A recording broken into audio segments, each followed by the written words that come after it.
the gridiron or courtside, you know what time it is. It's Sports plus life. Sports plus life. ringside or front court or field pass, we ballin', no. Knuckle up or buckle up, I tell it like it is when I'm on my show. Home run, slam dunk, knockout, or got to go. Sports plus life. Yeah. Sports plus life. Yo, yo, yo, yo, yo. What's up? What's really good? It's your boy Brandon Brevon Towns, host of that show called Sports Plus Life. And you guys already know, it's going down today. So guess what? Turn it off, turn it all the way off. Let's get started now, boy. Yeah, I swear I keep saying I need to put some auto-tune when I do that one part. But anyway, please allow me to reintroduce myself. My name is Brandon Brevon Towns, and this here is Sports Plus Life, that there sports podcast where we talk about all of the necessary things in sports and all of the necessary things in life as well. And I hope everybody is having a good day. It is actually 12 noon on the head right now where I am at, and it is hot, muggy day right now in the Richmond, VA. I mean, I know it may not officially be summer, but damn it, the last few days, who needs official anything? I mean, it's been hot. So if you're doing anything that revolves around you being outside, outdoors, be safe, stay hydrated. Trust me, I know from experience that you got to stay hydrated. You got to do what you got to do to make sure that you can survive this heat. And it's only early June, Lord Jesus. But anyway, it is Tuesday, June the 8th, 2021. And again, just like I said last week, boy, I tell you, when you are in adulthood, when you are in adult life, nothing goes faster than time. I'm so serious. Nothing goes faster than time. And you just have those little conversations where you just say, oh man, it's June already. It is already June. Oh my God, it is July already. It is sometime, my boy, a school year, my kids ready for school, and then next thing you know, it's the holidays already. That's the trend. That is the cycle that you get into when you are a full-fledged, grown-ass adult. Nothing moves faster than time. And so it's a lot of stuff to talk about. I'm going to dumb it down as much as possible, particularly in the world of sports. So without further ado, let's get to it.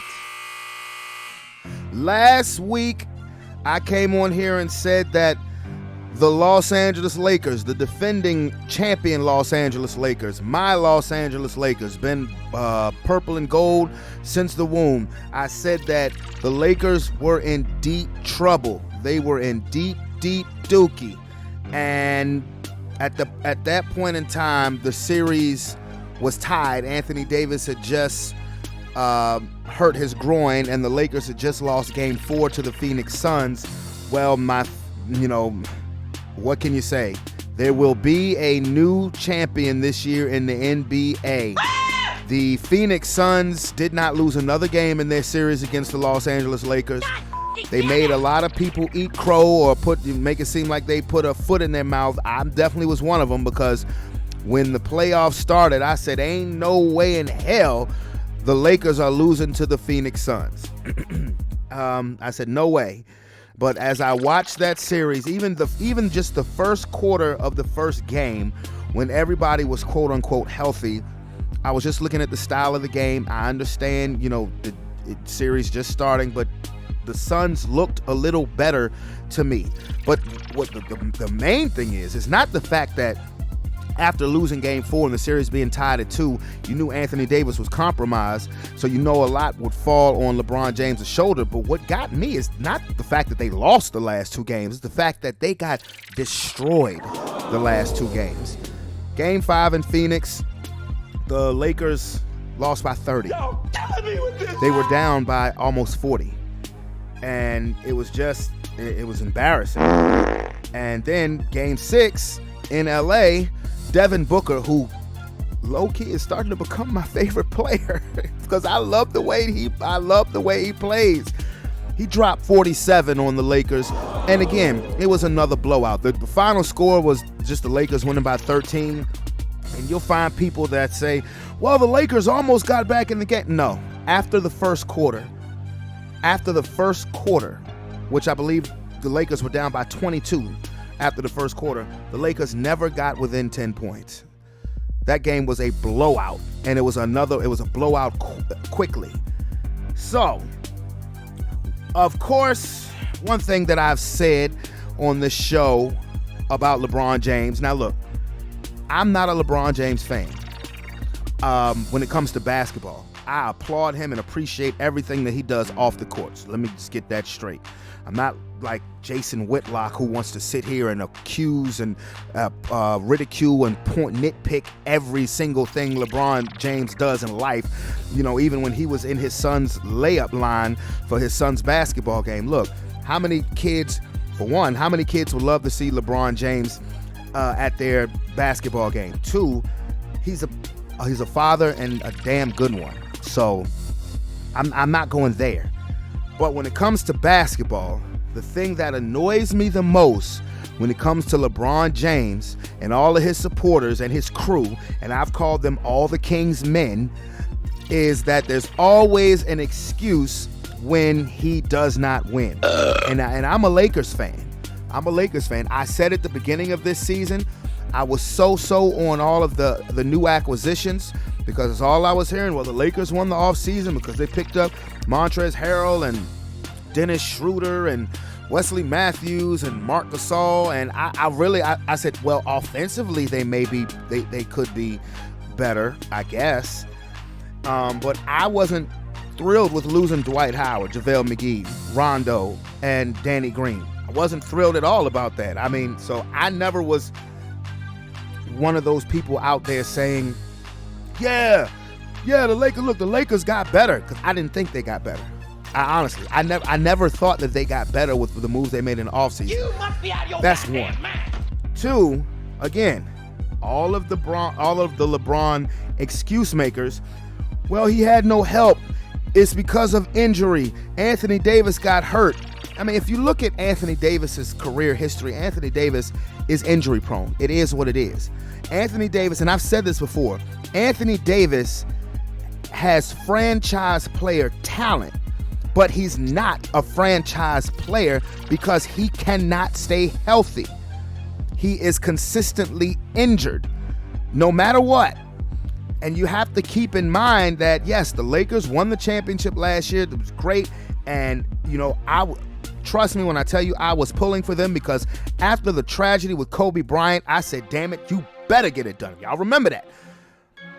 If y'all listen to the show, y'all go back on the timeline on my YouTube page. After Kobe died, I said, LeBron, better get it done. Then the pandemic happens and you had an off season. That's what it equated to. The season got stopped. They didn't play for 4 months. That's an NBA off season.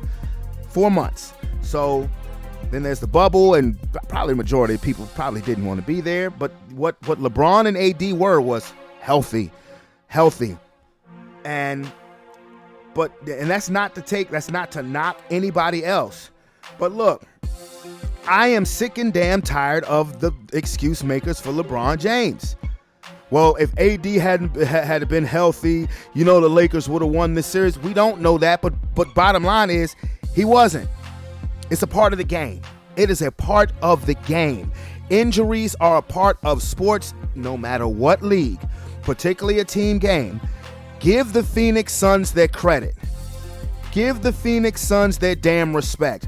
Is not the Phoenix Suns' fault that LeBron James and AD came into the playoffs with nagging injuries. As a matter of fact, when the Lakers came into the playoffs, they had won 5 straight games. Looked like they were rolling, plus beating Golden State in the play-in game. Okay? So, and then Chris Paul got hurt. Remember, Chris Paul got hurt in game 1, and Phoenix still won. And Anthony Davis there was no strained groin then. He just got outplayed. So AD comes back, game 2, game 3, drops 34 both games and gets hurt. In game 4, it happens. I mean, it happens, but I get so tired of the LeBron James excuse makers. Okay? It's a part of the game. Okay? And chop that with the fact that LeBron's getting old. It just is what it is.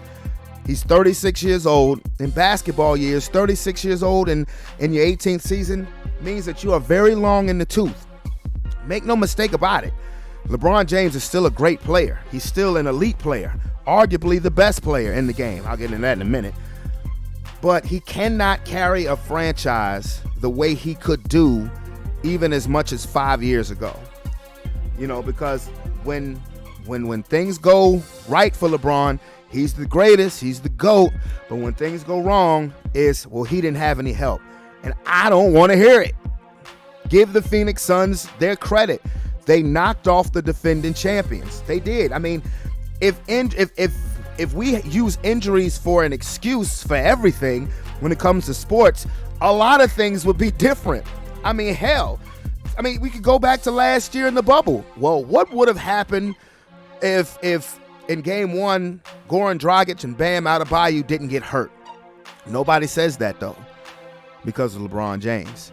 I mean, we can go all the way back. Hell, I've said this before.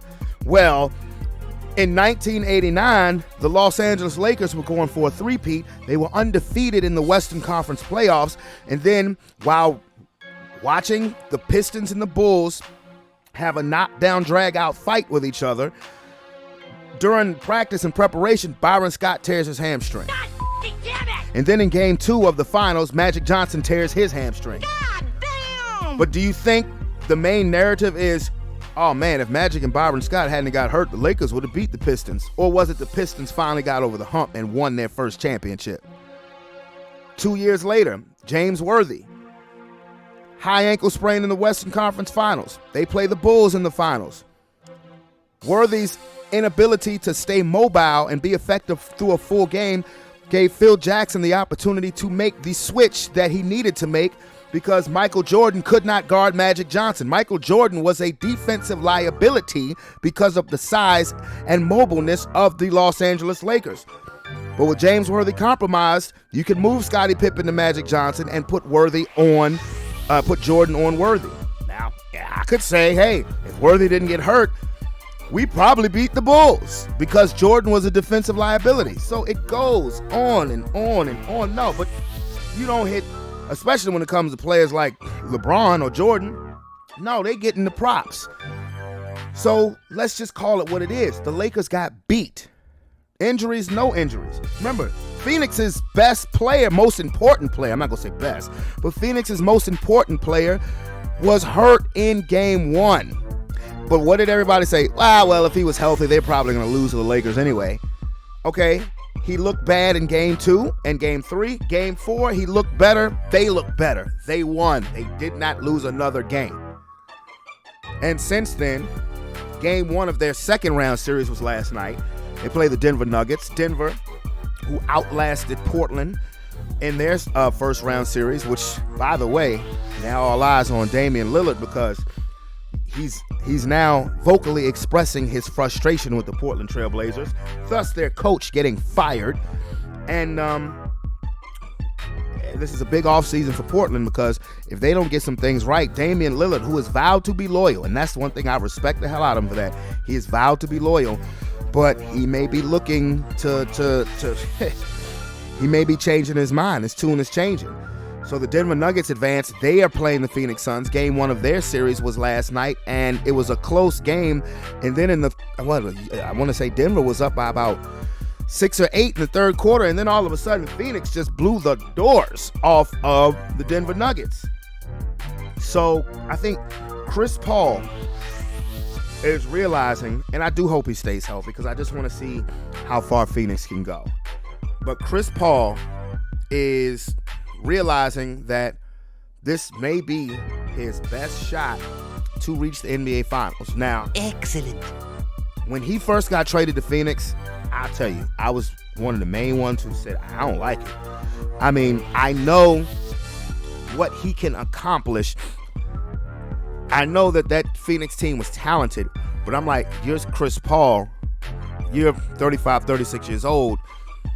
You're closer to the end of your career than you are the beginning. And I wanted to see him with Giannis. Because I thought that they would be able to come out of the East if Chris Paul had joined up with Giannis and the Milwaukee Bucks. But I've been wrong about that. Phoenix Suns had the second best record in the league.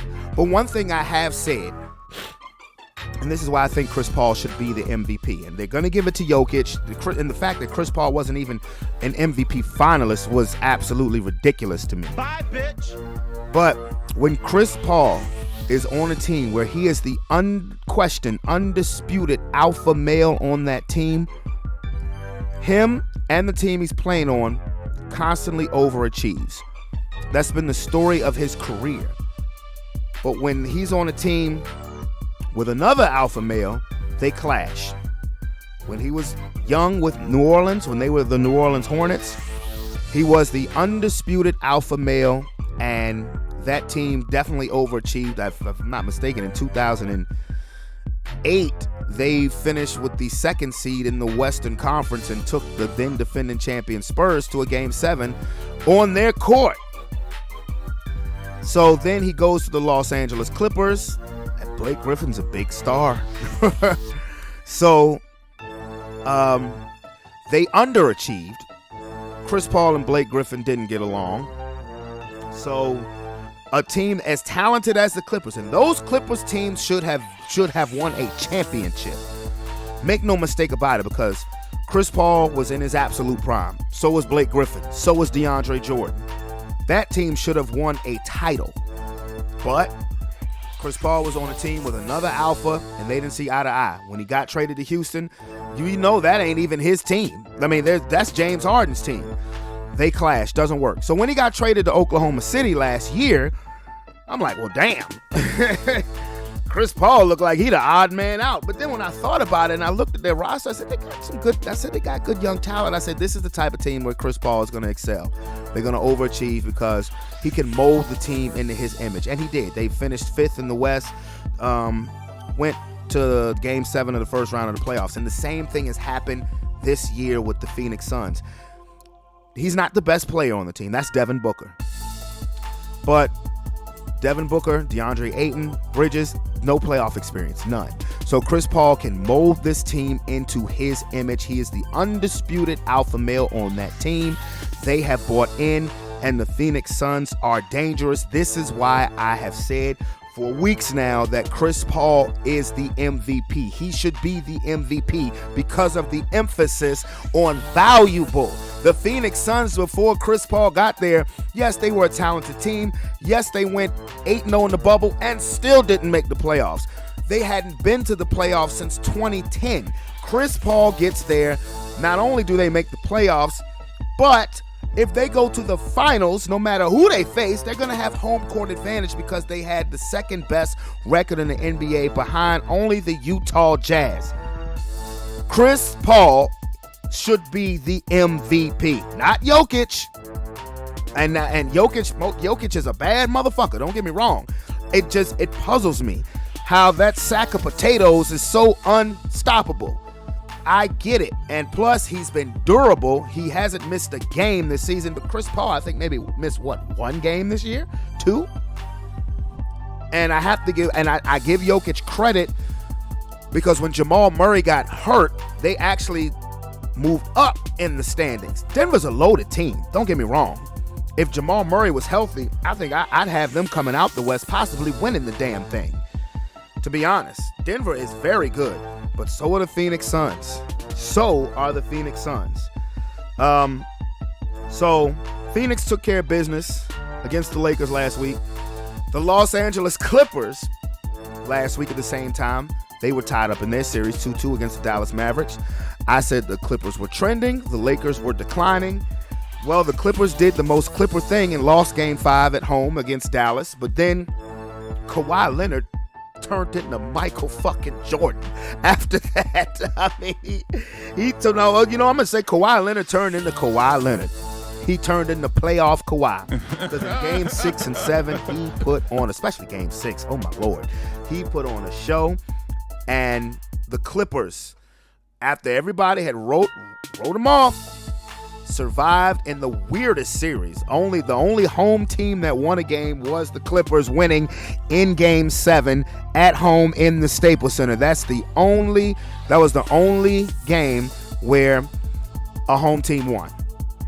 Game 7, the Clippers at Staples Center. That's it. And Luka played great. He had 46 in game 7. But it wasn't enough.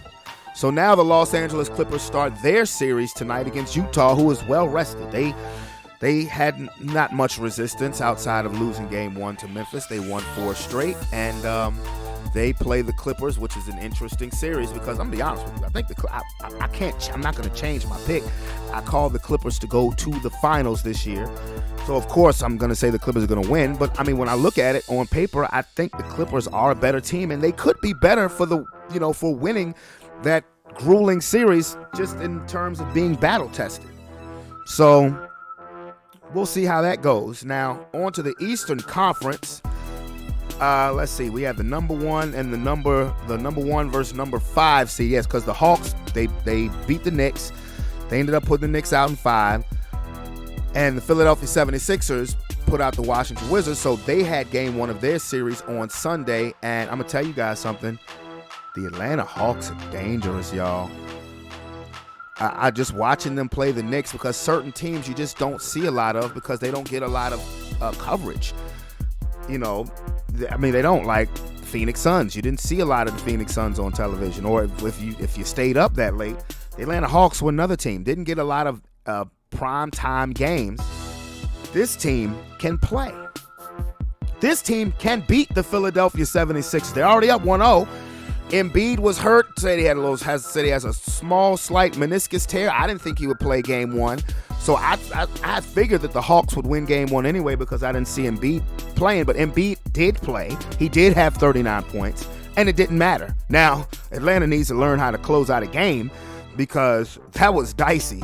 I mean, they damn near blew it at the end of that game. But the Atlanta Hawks are dangerous.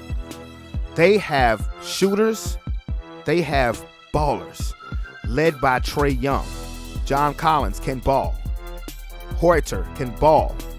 Lou Williams, sweet Lou, lemon pepper Lou, coming off the bench. Gallinari, DeAndre Hunter, UVA, top 5 pick, national champions. Remember that dude? Clint Capella. They are dangerous. I'll tell you what, game 2 of their series is tonight. Philly better win.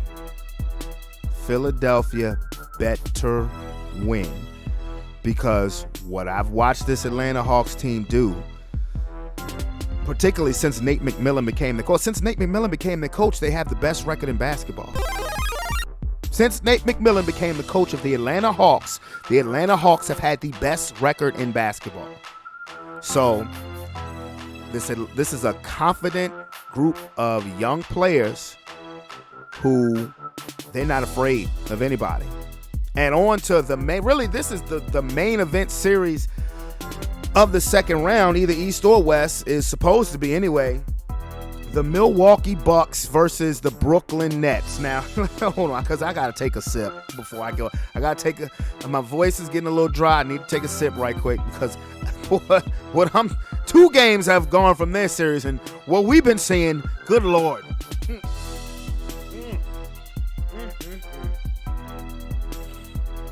Okay.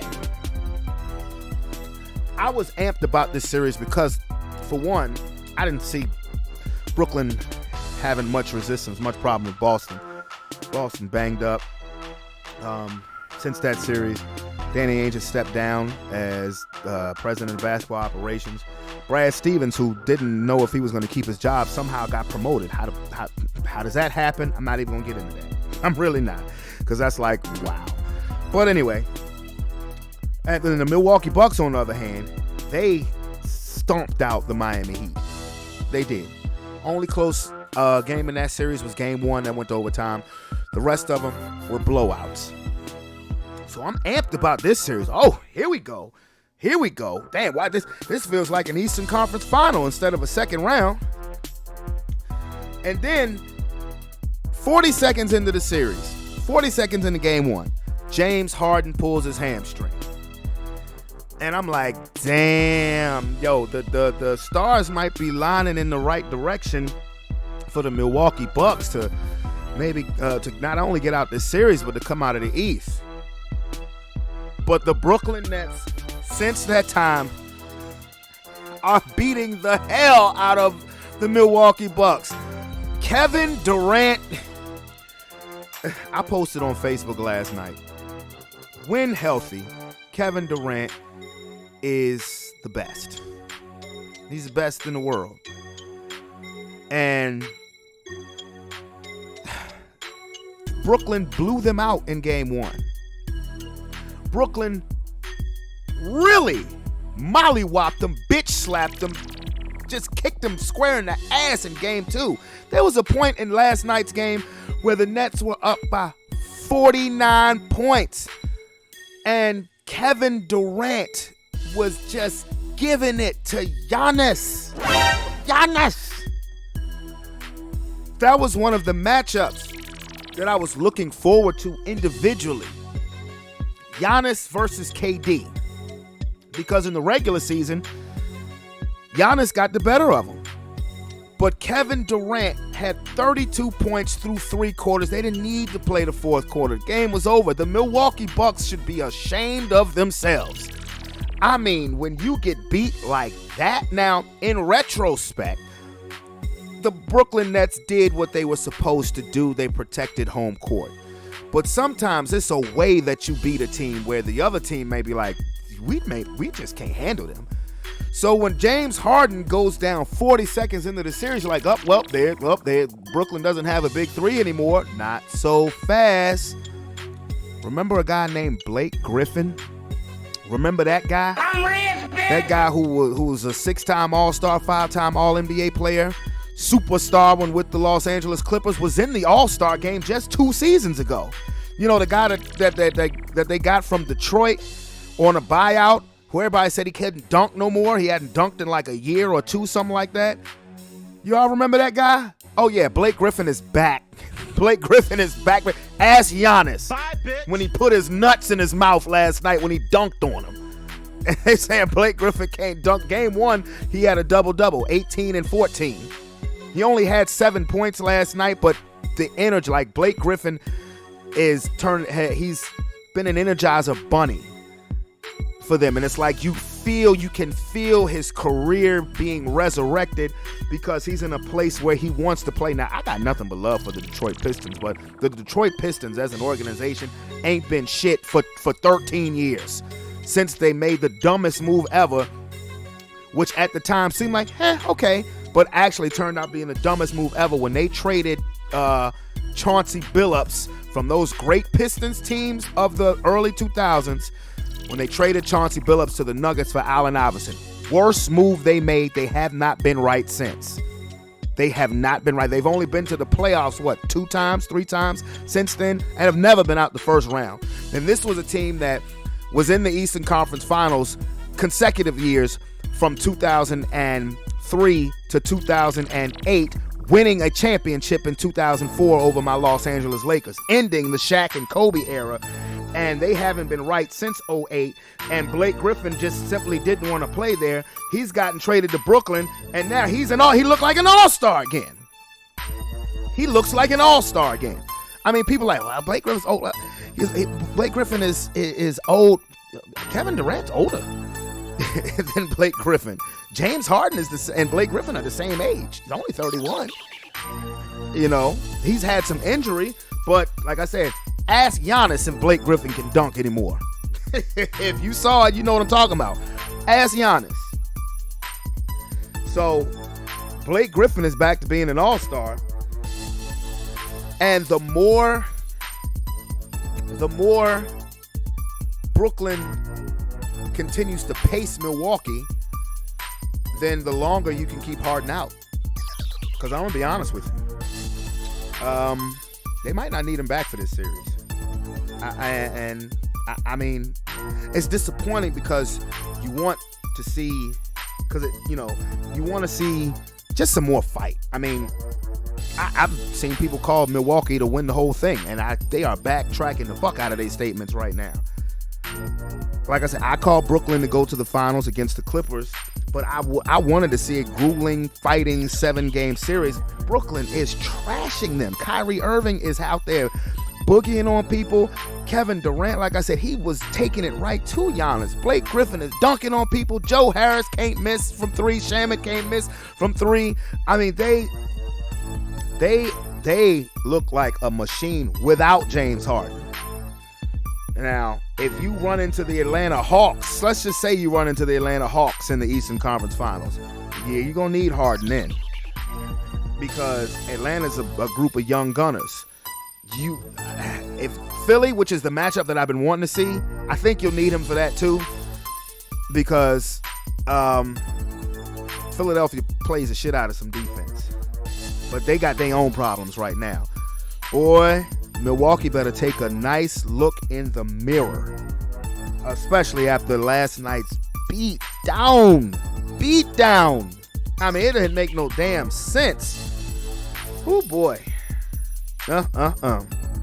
So that's where we are with the NBA playoffs. It's gotten very interesting. Very interesting. I'm fully locked into the playoffs. Not so much the regular season. I know what was going on, but yeah. So, on to the sweet science. And as everybody knows, that 2 days ago, odd day for a pay-per-view boxing event. But yes, Floyd Mayweather and Logan Paul had their quote-unquote much anticipated special exhibition fight in Miami. 8 3-minute rounds. And I mean, it was entertaining. As a boxing fan who doesn't take the Paul brothers seriously when it comes to actual boxing and contending, I mean, look, I'm not knocking their hustle. They have a large enough social media following where if they get into a boxing ring against a legend, it's gonna draw a lot of attention. Now, to me, Jake Paul ain't fighting nobody. I mean, he's not fighting anybody that's qualified to box anyway. I mean, at least Logan Paul, he got Mayweather. I mean, it don't get any better than that. Albeit Mayweather being 44 years old. But I know, as a boxing fan, I would have liked to see Floyd put him on his ass. I can tell there were moments where he hurt him. I don't care what Logan Paul says. I can tell there were some moments where he felt it. But I mean, they won a moral victory. Hey, you lasted 8 rounds with Floyd Mayweather. Look, first of all, the reason why this wasn't a real sanctioned fight is because of the weight difference. Logan Paul was weighs 190 pounds. He's a cruiserweight. Floyd came in at 155. He's a junior middleweight. So, you have a weight difference of damn near 40 pounds. Nobody's going to sanction that for a real fight. So that's why it's an exhibition fight. There were no judges. I mean, ESPN had, they had judges, unofficial judges, and they had Floyd Mayweather winning 6 rounds to 2. That sounded about right. Logan Paul didn't do anything after the 3rd round but hold on to him. I mean, he was trying to lean his weight on Floyd, and there's a big height difference too. Mayweather 5'8", 5'9", Logan Paul about 6'2". So it's a big difference. I mean, like I said, if you wanted to be entertained, it was entertaining. You had performers by Migos, and then you had Moneybagg Yo come out with Floyd rapping Time Today, which is my shit. It is my shit. The first fight of the fight card was Chad Johnson, Ocho Cinco, fighting a bare knuckle fighter, and he actually did pretty good. Now, if he thought about actually having a couple of legit professional fights, I think he has changed his mind on that one, because he did get dropped in the last, the 3rd round or the 4th? I think the 4th round. I think the last round. He caught a right hook and he got dropped. But I mean, out of the 4 rounds in that exhibition fight, he actually won. Excuse me. I thought he showed some, technical skill as far as bobbing and weaving, something that Nate Robinson didn't necessarily show. And that's not a knock to Nate Robinson. But that was pretty funny. That was entertaining to watch. I mean, shout out to Chad Johnson for doing that. But you celebrities, you guys got to stop thinking that you can just, I want to box somebody on my that's a bucket list thing, bruh. You don't play boxing. Boxing is not the sport, okay? Boxing is not the sport to mess around and think, yeah, I can do that, bruh. Everybody ain't built for it, man. You may think you are, you may think you are because you're good at fight night or whatever, or you didn't watch Rocky and it inspired you. Everybody ain't built for it, man. I'm telling you. It was something that I used to want to do when I was a kid, and I've actually put on gloves a few times and went a few times. I mean, and I'm gonna tell you, boxing ain't for everybody. I mean, just me not putting in the work, which is why I didn't, pursue it further, because I'm not tooting my own horn. I actually have the skills to box. I mean, I know how to duck, weave. I have the skills to box because I've been studying it since I was 5 years old, and I can take a punch. Actually, it was just, would I rather sing or would I rather get punched in the face? To be honest with you, or would I rather sing and get punched in the face? No, I don't want to be punched in my beautiful face for a living, if you guys don't mind. But all jokes aside, boxing's not for everybody. It's not. And like I said, I'm not knocking Jake Paul or Logan Paul, but they're sideshow fights. They have, if there was no such thing as social media, maybe they would actually be legitimately trying to work their way up the ranks the way a boxer would be, or maybe they'd be doing something else. Logan Paul looked like a slow-ass lumberjack to me, being in the ring with Floyd Mayweather, and I can tell by his fighting style. If he actually fought if he actually fought a top 20 cruiserweight, he would get stretched out, all the way stretched out. Same thing with Jake Paul. If they fought legitimate fighters who box for a living, not somebody who used to do it and is now UFC or a basketball player, whatever. No, if they fight a active boxer, they will get knocked the fuck out. Okay, I'm serious. They just have they're using the platform that they have from social media for capital gain. Good for them. At least as far as that pay-per-view event goes, at least it wasn't $100. Because I wouldn't have ordered it if the shit was $100. I'm dead serious. I'm not gonna pay $100 for exhibition fight. Now, if it was Mike Tyson, that'd be something different. But the couple of, like I said, the Chad Johnson fight was entertaining, and then the other two undercard fights, Jarrett Hurd fight was actually pretty damn good. That looks to me, I wouldn't say candidate for fight of the year, but pretty damn close. And then I was looking forward to Badu Jack fighting John Pascal, but Pascal tested positive for some illegal substance. I don't know. So Badu Jack handled his business. But I'll be glad next month when it is July 24th and a real fight happens. The third fight between Deontay Wilder and Tyson Fury. Like I said last week, boxing, y'all get on my nerves because y'all finna get my money every month this summer. Y'all getting my money. Y'all are definitely getting my dough because I'm a boxing fanatic. And Wilder and Fury, I want to see it. Pacquiao versus Errol Spence, even though it should be Terrence Crawford versus Errol Spence, I want to see it. I do. So, shout out to the pay-per-view event that kept me entertained. You know, I mean, I probably have to say this, that this was probably this is the first pay-per-view event that I think that I watched where I didn't spend a large part of the evening standing outside smoking blacks, you know, and I actually generally sat there and watched all 4 fights, which is usually, and my homeboy came over, and usually I blast music, because if you've ever been to one of my fight parties, it's a party. You know what I'm saying? It's an event. It's a party. I'll have music blasting, and for the most part, for all the undercard fights, I'm usually outside chilling with my company, smoking blacks, drinking, and then once the main event comes on, everybody comes in and we watch the main event. I actually sat there and watched all 4 fights.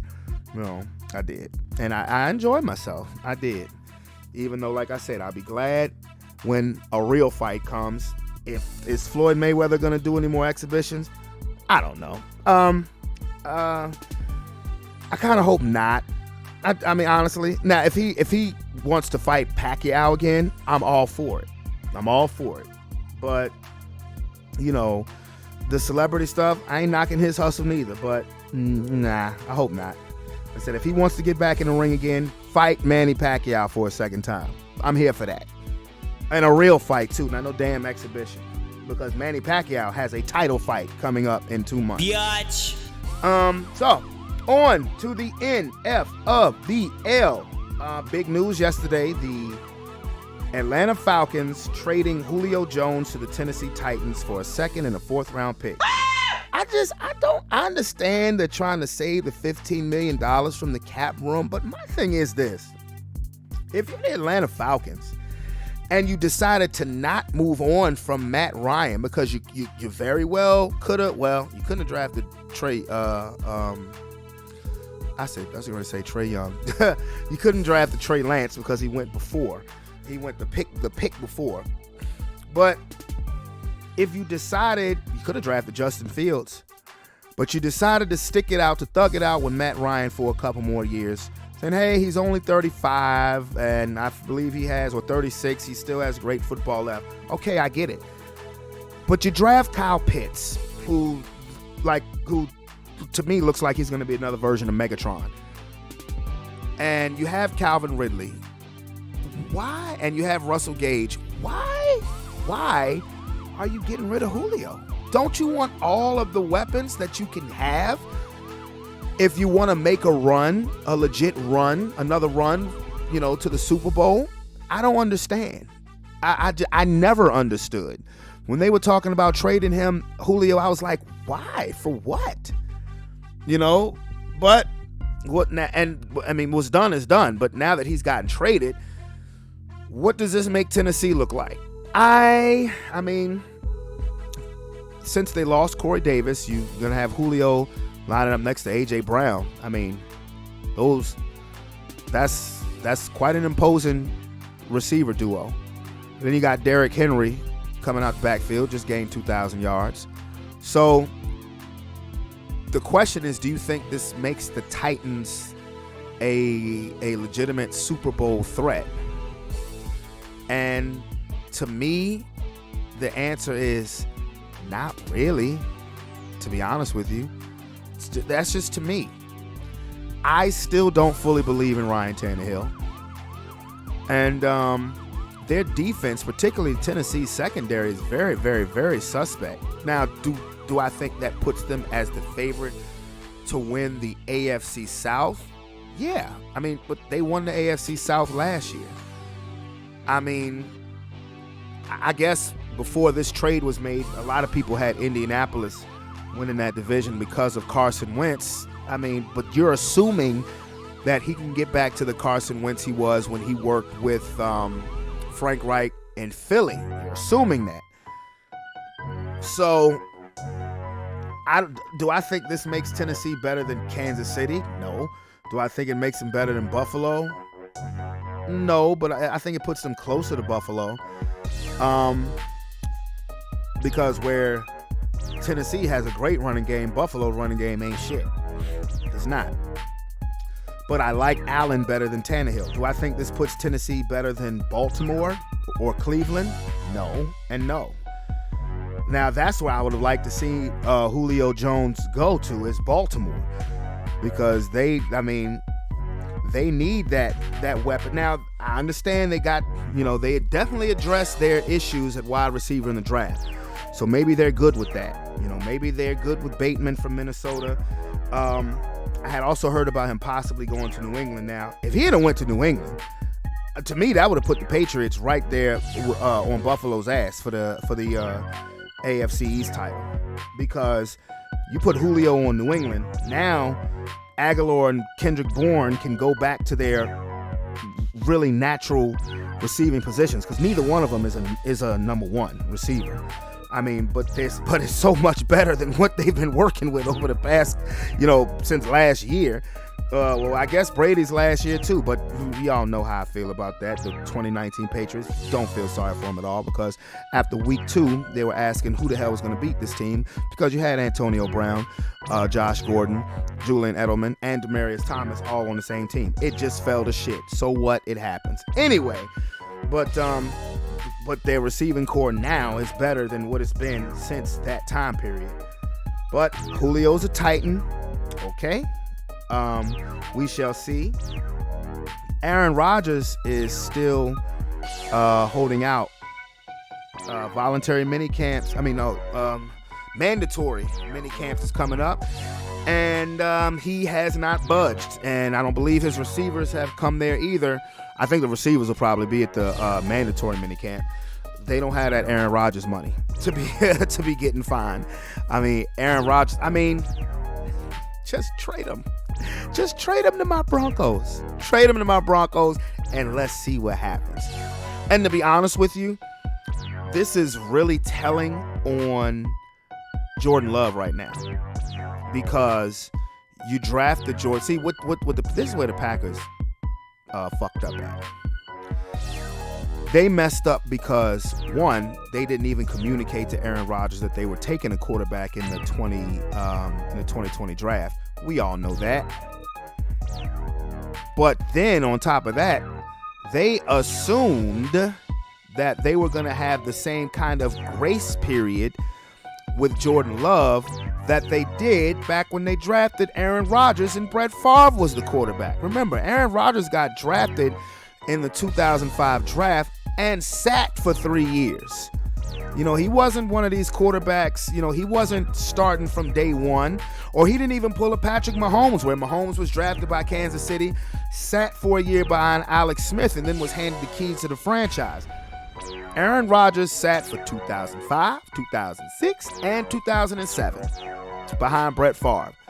And to me, it appears that the Packers thought they were going to have that type of a grace period between Aaron Rodgers being the veteran who's getting up there in years, and Jordan Love. Hey, I can sit there and learn behind great old Aaron Rodgers. Aaron Rodgers just said, shit. He went on a scorched the earth tour last year that won him an MVP, lost in the NFC title game, and a lot of that was on him. I ain't gonna front, but he's basically telling the Green Bay Packers, you're not gonna dictate when my time here is up. I want to leave now. Now, the crazy thing that when these situations happen with athletes and franchises is that they always ask, who has the leverage? Who got the leverage? I think the player has the leverage, when in retrospect, the players really, they could not show up. Okay. They could not show up, and, their team can be a bad team. Okay. That's all true. But as long as that contract that you signed says you are playing for this team until this time, or unless we trade you, and sometimes there's a no trade clause, you can block it, whatever. I'm not gonna get into all of that. Point I'm trying to make is, Aaron Rodgers is under contract with the Packers, I want to say until 2022. So if he decides to sit out, the Green Bay Packers do not have to trade him. They don't, because he's under contract. So when I hear people say you got to trade him, actually you don't. You really don't. I mean, there's the public side of this thing with how it looks between Packer fans and blase. But, you can honestly have an owner that says, so what? His contract, well, the Packers don't have an owner, but the GM, they can say, you know what? I don't care. I don't care how I look in the public eye. Or I don't care, because apparently they're split right down the middle as far as who the fans are supporting, but they don't have to trade him. Just like when Anthony Davis wanted to get traded from New Orleans, they're like, oh, you got to trade him. Now, I understand the NBA, their players have significantly more power when it comes to doing what they want to do. I mean, look at what happened with James Harden and getting sent to Brooklyn. But like I said, you can have that owner who says, I don't give a damn where he wants to get traded to. His contract says he plays for us until set date. Now, when set date comes, he can go do whatever the hell he wants.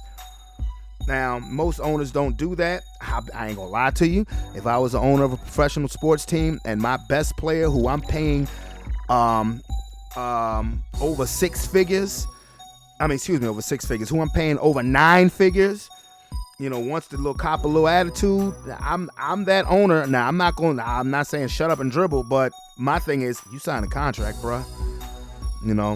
Now we can do something to work this out. You want to have more input, that's fine, cool, well and dandy, but you signed a contract. You did. You signed a contract, and until your contract is up, you are going to be a member of my team. Now, if you want to have suggestions, if you want this, you want that, I don't have a problem with that. That's cool. But you're just saying, hey, I don't want to be here anymore. Okay, well, your contract says otherwise. So people have to keep that in mind. People have to keep that in mind. Now, Aaron Rodgers can sit out. He can sit out the whole damn season. Like I said, it ain't going to affect him because, hey, he can do Jeopardy, to be honest. He can, and I mean, Aaron Rodgers is paid. Make no mistake about it. He has a lot of money. So if he sat out a season, then, I mean, I think he'll be just fine. Remember, Carson Palmer did it. He missed game. He missed 3/4 of a season in 2011 because he said, I am not playing for the Cincinnati Bengals no more. I don't give a damn what I have to do. And he sat, and then eventually he got traded to the Raiders. Is that going to happen with Aaron Rodgers? Well, as a Bronco fan, I sure as hell hope so. Hell, I believe if you put Aaron Rodgers on Denver, we're instant Super Bowl contender. I don't want to give up Bradley Chubb to do that. I really don't. I don't want to give up Jerry Jeudy either, but if I had a choice, either Jeudy or Chubb, all right, Jeudy, it's been real. I mean, straight up. I don't want to give up anything from that defense, but you put Aaron Rodgers on Denver with the weapons that we have and the defense that we're going to have, instant Super Bowl contender. So, yes, I'm definitely hoping that it happens, but we shall see. We shall see. And with that being said, with a buzzer. All right. Yes. Sports talk at its finest. If you can tolerate my content, I'm just messing around. But shout out to my homeboy, Mr. Broadway, aka Certified Big Fella. My little big brother Brian, man. He's back out there since the pandemic is over with. He's out there doing his thing on the promotional tip, and he's been doing that for quite a very long time, and he is damn good at it. He's like, when it comes to hosting events, he's like the Steve Harvey of Richmond, Put your hands together and show your love. No, he don't say that. But I'm just saying, like, if you need, like, if you have an event coming up, a formal event, a turn-up event, and you want somebody, you need somebody to host it, a hype man, whatever, hit up my man Brian, Certified Big Fella on IG. AKA Mr. Broadway. He's not hard to find, and that is my dog. Love you, bro. Proud of everything that you're doing, and I'm honestly, you may be thinking, well, why all of a sudden I mean, not all of a sudden, but you know, why just out of nowhere, the random shout out. Hey man, I just, you know, when I look and see my people doing good things, man, I want to show the love. I just want to show the love. And he's been doing this for a long time, and he is great at what he does. He is definitely great at what he does. So, with that being said, this is your boy, Brandon Brevon Towns. If you have not yet hit that subscription button, go ahead and do so. Any questions, comments, or concerns that you may have about anything we talked about, or if you'd like me to bring up something else or give somebody a shout out in my next podcast, I'll be more than happy to do so. It is your boy, Brandon Brevon Towns. This is Sports Plus Life. I'm out this bitch. You know what? I actually didn't talk about nothing on the political climate because I need an effing break from it. We all know how I get down when it comes to that. But y'all have a good one. Stay cool. Stay safe. Peace.